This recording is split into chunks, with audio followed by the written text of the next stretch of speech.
എന്തുകൊണ്ടാണ് SIR പ്രസക്തമായിട്ട് മാറുന്നത്? ഇതിൽ പങ്കാളികളാകാതെ മാറി നിൽക്കുന്നത് നമ്മുടെ പൗരത്വത്തെ പോലും ബാധിക്കാവുന്ന വളരെ നിർണായകമായ ഒരു ചുവടുവെപ്പായി വിലയിരുത്തപ്പെടുന്നതിനാൽ തന്നെ ഇതിനോട് കൃത്യമായി സഹകരിക്കുകയും ചെയ്യാൻ ശ്രദ്ധിക്കേണ്ട ഒരു സമയമാണ്.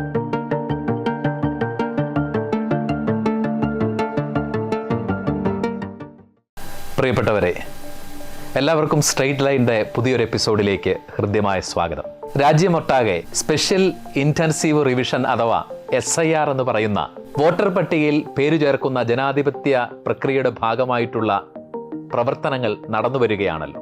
എല്ലാ കാലത്തും ക്രൈസ്തവ സമുദായം ജനാധിപത്യ ബോധമുള്ള പൗരധർമ്മങ്ങളെക്കുറിച്ച് കൃത്യമായ ധാരണയുള്ള ഒരു സമൂഹമായിട്ടാണ് ഇവിടെ ജീവിച്ചിട്ടുള്ളത്. അതുകൊണ്ട് തന്നെ ജനാധിപത്യ സംവിധാനത്തിലെ ഒരു പൗരന്റെ ഏറ്റവും പ്രധാനപ്പെട്ട അവകാശവും കടമയുമെന്ന് നിസ്സംശയം പറയാവുന്ന സമ്മതിദാന അവകാശത്തെ വിനിയോഗിക്കുന്നതിൽ നിർണായകമായി വരുന്ന ഈ SIR രജിസ്ട്രേഷന് ക്രൈസ്തവ സമുദായ അംഗങ്ങൾ എല്ലാവരും അതിനോട് സഹകരിക്കണമെന്ന് സ്നേഹബുദ്ധിയ ഓർപ്പിക്കാൻ ഈ ഒരു അവസരത്തിൽ ആഗ്രഹിക്കുകയാണ്. എന്തുകൊണ്ടാണ് SIR അഥവാ സ്പെഷ്യൽ ഇന്റൻസീവ് റിവിഷൻ പ്രസക്തമായിട്ട് മാറുന്നത്?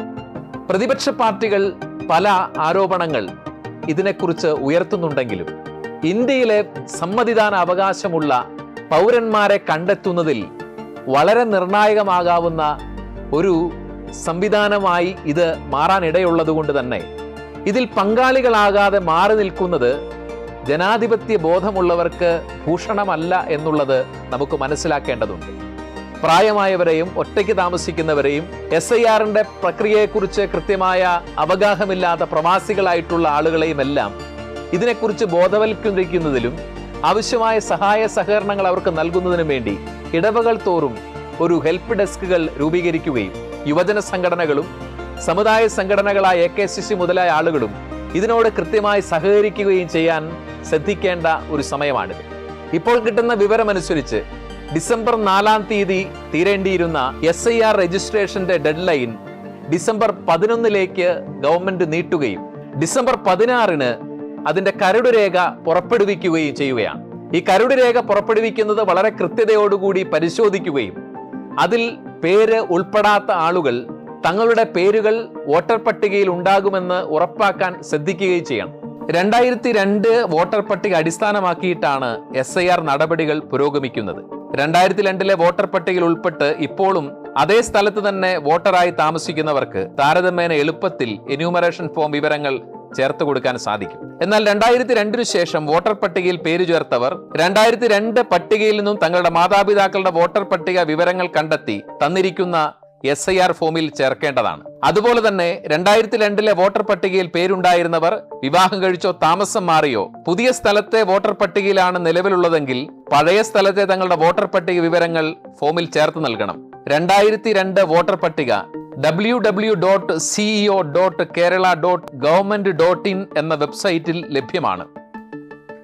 ഇവിടെ വളരെ പ്രത്യേകമായി ശ്രദ്ധിക്കേണ്ട ഒരു കാര്യം, കേരളത്തിന് വെളിയിൽ പ്രവാസികളായി കഴിയുന്ന ക്രൈസ്തവ സമുദായാംഗങ്ങൾ, 18 വയസ്സ് തികഞ്ഞവർ, ഉപരിപഠനത്തിന് മറ്റുമായി വിദേശ രാജ്യങ്ങളിൽ താമസിക്കുന്നവർ, അവിടങ്ങളിലെ പൗരത്വം സ്വീകരിക്കാത്ത ആളുകൾ, ഇവരൊക്കെയും വളരെ ഗൗരവത്തോടുകൂടി SIR പ്രക്രിയയിൽ പങ്കാളികളാകുന്നുവെന്ന് കുടുംബാംഗങ്ങളും ബന്ധുക്കളും ഉറപ്പാക്കേണ്ടതുണ്ട്. ഒരുപക്ഷെ നമ്മുടെ പൗരത്വത്തെ പോലും ബാധിക്കാവുന്ന വളരെ നിർണായകമായ ഒരു ചുവടുവെപ്പായി വിലയിരുത്തപ്പെടുന്നതിനാൽ തന്നെ വളരെ ജാഗ്രതയോടുകൂടി ഈ ഒരു അവസരത്തെ നാം വിനിയോഗിക്കേണ്ടതാണ്. SIR ഫോം ഓൺലൈനായി പൂരിപ്പിച്ച് നൽകാനുള്ള സൗകര്യങ്ങളുണ്ട്. അതിന്റെ ഗൗരവം മനസ്സിലാക്കിക്കൊണ്ട് നടപടിക്രമങ്ങൾ പൂർത്തിയാക്കാൻ നാം പ്രത്യേകം ശ്രദ്ധിക്കേണ്ടതാണ്. ജനാധിപത്യത്തിൽ പൗരബോധമുള്ള ഒരു സമൂഹം എന്ന നിലയിൽ വോട്ടവകാശം വളരെ പ്രധാനപ്പെട്ടതാണ് എന്ന് മനസ്സിലാക്കുകയും നിങ്ങളുടെ പേരുകൾ ഭാരതത്തിലെ ജനാധിപത്യ സംവിധാനത്തിൽ സമ്മതിദാനാവകാശമുള്ള പൗരന്മാരുടേതായിട്ട് രജിസ്റ്റർ ചെയ്തിട്ടുണ്ടെന്ന് ഉറപ്പാക്കാൻ ഈ ഒരു അവസരത്തിൽ ശ്രദ്ധിക്കേണ്ടതാണ്.